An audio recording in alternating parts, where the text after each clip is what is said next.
Everybody, Stephen Aitchison here again with another daily show. Today the topic is 7 things your soul needs you to know, and this was kind of an article I'd written, but I just wanted to kind of go over it because I thought it was a really good article for you to read, and I'll put a link down below this video as well so you can read the expanded article.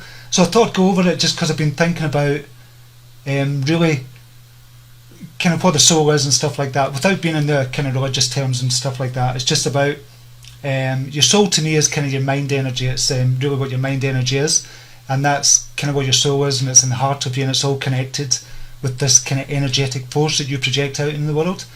And it was about kind of how we need to kind of love ourselves more, because we're stuck in this TikTok world that we live in just now. In the TikTok world, this was a phrase that Stuart Wilde had used. He's written some amazing books and sadly passed away very recently. But he's written some amazing books, and I love his work. I just loved his sense of humour and everything to do with spirituality. Just a great author to read, and he's written lots of books. But he talks about the TikTok world, and we're all caught up in this TikTok world, whereby we're not controlled, but we're kind of almost like sheep, almost run by kind of, we have to go to work, we're run by the government, they kind of tell us the rules, we're not free to think, although that's changing. I believe that's really changing over the last 50, 60 years. Everybody's starting to waken up to their own kind of soul, their own spirituality, and their own kind of energetic force as well. And we're really seeing a big change, which is brilliant to see. It's not happening quick enough for me, but it's happening, and that's the main thing that's happening. So I want to discuss that today, 7 things your soul needs you to know. And the first thing is, you're not just a physical being. So number 1, you're not just a physical being. You're much more than the physical person that you see in front of you. You're an energetic force. That's really what you are. You're projecting energy all the time. You're taking in energy from other people, and you're projecting out energy to other people as well. And how you do that is controlled by what you're thinking. It's controlled by your beliefs. It's controlled by your actions, and everything that you do permeates into this energy that you give out into the world. So if you're a really positive thinker, that really comes across, and you'll be able to see that even in videos. If you're watching me just now, I would imagine, well, I'm hoping that you see me as a kind of positive person, and you can see that, you can feel it, you can hear it in my voice as well, that I'm just a generally kind of positive person. Excuse me. So whatever we do is projected into a kind of energetic force. So it's not just about us being a physical person. It's about the energy we have within us that are controlled by our thoughts and the actions we take and the beliefs that we have. And the beautiful thing is, you can change your energetic force just by changing your thoughts. And we've discussed this loads of times in all the videos that we do every day on Facebook Live in this show, how to change to become a more positive person. Now, it's not about forgetting all the negative things that happen, because we know all the bad shit that goes on in the world. We know that, we're not forgetting about it. We just don't want and need to kind of have it drummed into us every second of the day. We don't need that. We know it happens, and if it doesn't directly affect us, why would we need to read about it every single day of our lives and every minute of the day and hear about it? So we have to become kind of more positive, and when we do that, that literally changes our brain. When we become a positive person, physically it changes our brain.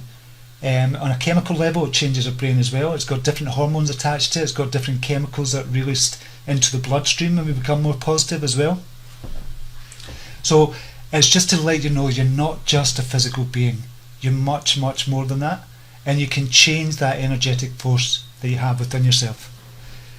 The second thing is, and I spoke about this the other day as well, is you are part of a collective. You're not just one single person taking on the whole world. You're part of a collective of minds. We spoke about the collective unconscious mind yesterday, and I thought that's just something that really deeply interests me. And again, that comes down to what you're thinking. Everything that, all the ideas that you have, your creativity, everything that you're thinking is kind of projected back into this creative cloud almost. Not creative cloud, but a cloud, just all your ideas, whatever you're thinking. And we can all tap into that. So there's 7.6 billion people. We can tap into their kind of ideas, their thoughts, and just everything like that, the spirituality, their energy, we can tap into that if we can kind of calm our minds down long enough to be able to tap into that. And we were speaking about meditation yesterday. So I believe we're all part of a collective mind. We're all connected to that mind somehow. So that's the second thing. The third thing is, death is not final. I don't believe death is final. Now, if I'm being honest, I'm quite looking forward to me dying. I don't want to die early. I don't want to do anything like that, kill myself or anything like that. There's nothing like that. But I'm not afraid of death. And maybe it'll change if I was to get cancer or something like that. I might become afraid of it. And maybe I'm being a bit naive. And I'll admit that. I'll just be open and honest. But I've always said I look forward to death. I want to see what the next adventure is. And I really do, at this moment, I've felt this for years, I'm just not excited by death. That's the wrong thing to say, but I'm definitely not afraid of it. Certainly not at this point in my life. I'm definitely not afraid of death just now. And it'd be exciting to see what the next adventure is for our soul. And I believe it's our energetic force. Our physical body dies, but our energetic force is kind of in this kind of full unconscious mind, and it can be downloaded again into another physical kind of being. That's my belief. I'm not saying you have to believe that. It's not about that at all. I'm just saying that's my belief, and it's something for you to think about. Just keep an open mind and just think about it, and just ask the question, what if that were true? How would you be able to live your life? And that's the kind of question I've asked all throughout my life. What if that were true? How would I live my life? And I've asked that about kind of religious stuff as well. And I've said before, I'm not religious in any way, but I've asked that about kind of religious stuff. What if kind of God was true? How would I live my life?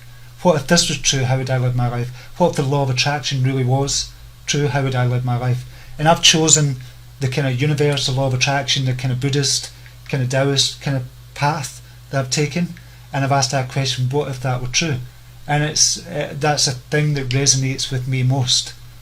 And it really does resonate. I just can live my life that way. I feel calm, I feel at peace when I live my life that way, rather than kind of any other way that I've looked at. So I don't believe death is final. And I just think it's another adventure on a journey, for our soul's journey as well. I'm just going to look at some comments just now. We'll just see what people are saying.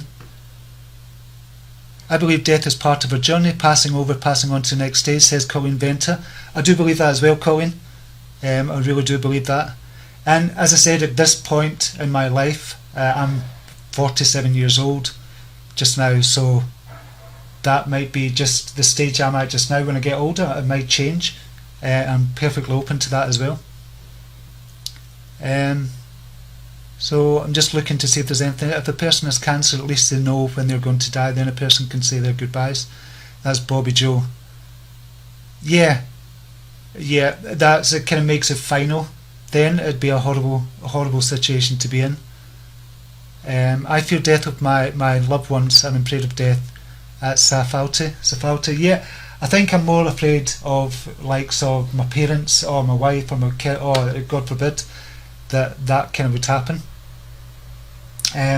So I'm more afraid of them dying than I am myself kind of dying. So we'll go on just now.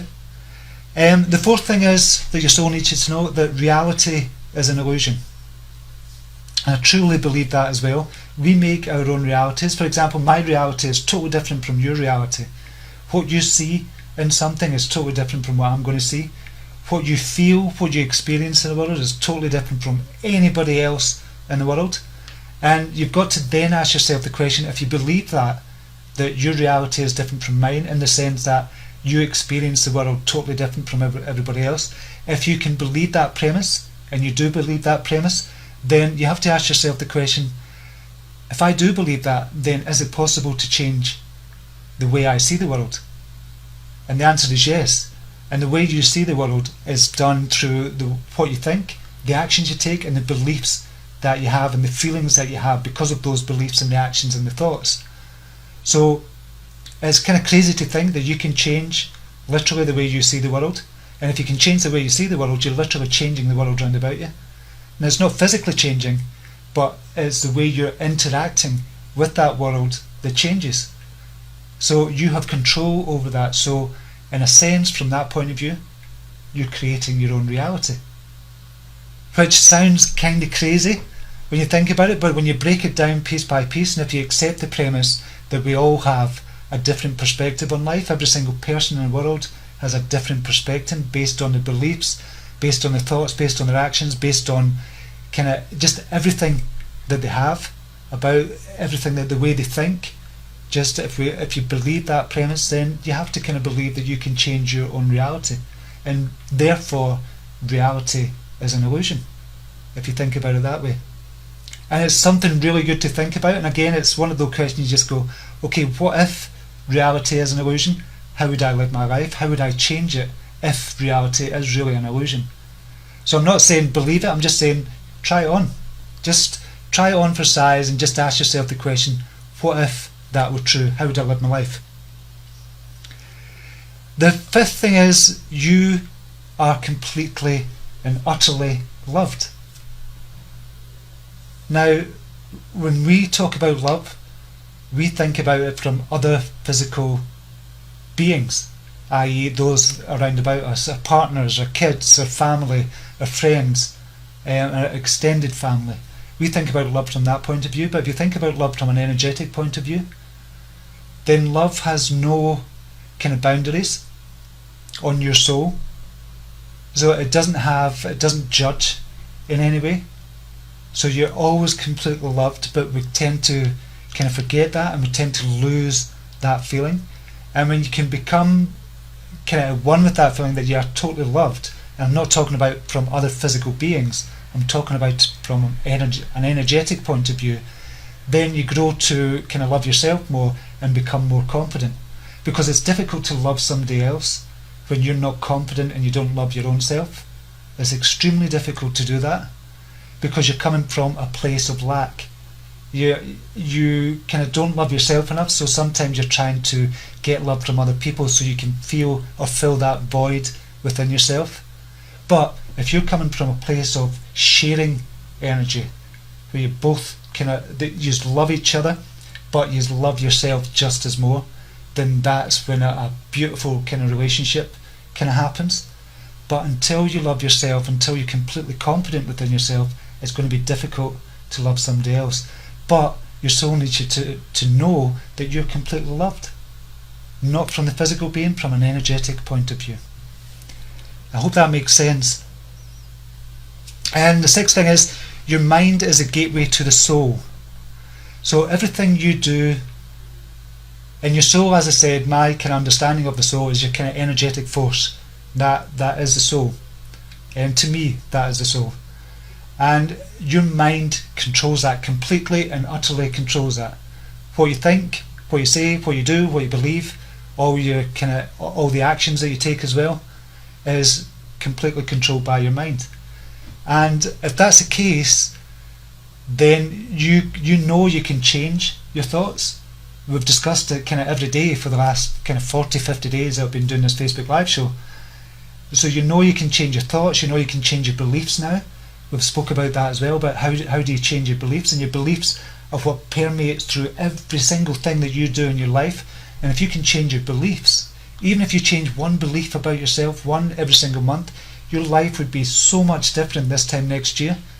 You wouldn't recognise yourself this time next year if you could change just one belief a month. And that's when we spoke about the positive affirmations as well. And that's, if you can do that, it's just such a powerful, powerful thing to do. So your mind is a gateway to the soul, and you control your own mind. And the seventh thing, the last thing, is your mind, or your mind energy, is magical. And honestly, I believe that as well. There's a magical, ethereal kind of quality about the energy of your mind that we haven't even discovered yet, that science hasn't even kind of been able to tap into yet, just that it's not got that far yet. I'm sure in 100, 200 years time, it'll have discovered that our mind energy is totally and utterly magical. And I really believe it is. And again, that comes down to the thoughts that you have. And if you can silence that kind of conscious mind that we've got, the monkey mind as we call it, if you can silence that for a few seconds, that's when you can dip into the void space is a space between the monkey mind and that silent mind that you need to tap into your creativity and that magical mind energy that every single person has. They just don't realise it just now. I definitely believe it. I know I'm experiencing it right now, right this second, right every single day. I experience that magical mind energy, and I just love the way the kind of universe is working just now. And I so wished I could kind of pass that on to other people. But some people are not ready yet. Some people are not ready to hear that in their lives. And that's cool. That's cool. I understand that. Other people have got different beliefs. Other people have got different opinions on things. I totally understand that. But when somebody gets it, it's just beautiful to see. And when I got it in my life, it just totally and utterly changed my life. So that's the 7 things your soul needs you to know. And that's what I want to speak about today. So I'm going to go over and see if there's any questions about what I've been speaking about today. Sue Hamlin says, I get it. Patty Rose says, always hard to silence a monkey mind, but I get it now. Norma Alex says, love your messages. Thanks for that, Norma. Dolly Kisson, death is the most hurtful thing. It always feels like yesterday. My dad passed away 6 years ago. I still remember him every day. May his soul rest in peace. Sorry to hear that, Dolly. I know it can be really difficult, and it can be hard letting go of that as well. It's just, for some people, the grief process takes much longer than others, and I totally understand that.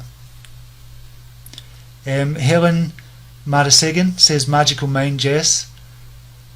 Flavia Valeria Petrucci, it takes hard work and self-belief to truly love yourself when your past has been damaged. It is, Flavia, and you have to work on that every single day. And if your past has been damaged for that long in the past, it's going to be difficult to get over. But I think you'd agree it's going to be worth it if you work on yourself every single day for a month, 2 months, 3 months. You'll see that gradual change coming up, and then suddenly you'll just say you can't believe the person you were like a year ago. And that's why you have to work on yourself every single day. And a lot of people are not willing to put in that effort. If you're willing to put in the effort, it works. It's as simple as that. It works. Danielle Alfano, I needed this today. Thank you so much. Sometimes we forget how powerful our minds are. Danielle, definitely. And I think most of us kind of forget how powerful our minds are, because we don't have the knowledge to kind of expand our mind energy, or we just don't know what we don't know. So if you don't know that your mind has this kind of magical power, why would you try and read up about it? Because you don't know it. So you wouldn't kind of look on the internet about it, you wouldn't read books about it and stuff like that. So most people don't know this kind of stuff until somebody gives them an aha moment, or unless they have an aha moment themselves. So once you get that aha moment, and you know those magical moments, you just go, oh, I get it now. I just get it. When you have those kind of moments, it's just a beautiful thing in your life, and it kind of flips your life on its head. And it can be chaotic at first when you flip your life on its head, but it's a great thing in the long run. Right, okay, I'm going to leave it there at the moment. So that's it for this Friday. I just want to say thank you so much for kind of all the lives. You coming on, just kind of listening to me and interacting with me, sending me comments and everything else. I totally love doing these live shows, and I just wanted to say I appreciate you. I really do appreciate every single one of you who come on. Even if you don't agree with what I say and you say it in the comments, that's fine. I totally understand that, and I'm not averse to that. I've got big enough shoulders. But I just wanted you know that I really do appreciate you coming on, spending time, 20 minutes a day with me and commenting. And sharing the post as well. I always ask you to share this video post as well. If you can share them with your friends and family, that's fantastic. I really love it when you do that, and obviously it keeps this show free from advertising and stuff like that as well, because I don't want to advertise, as I've said.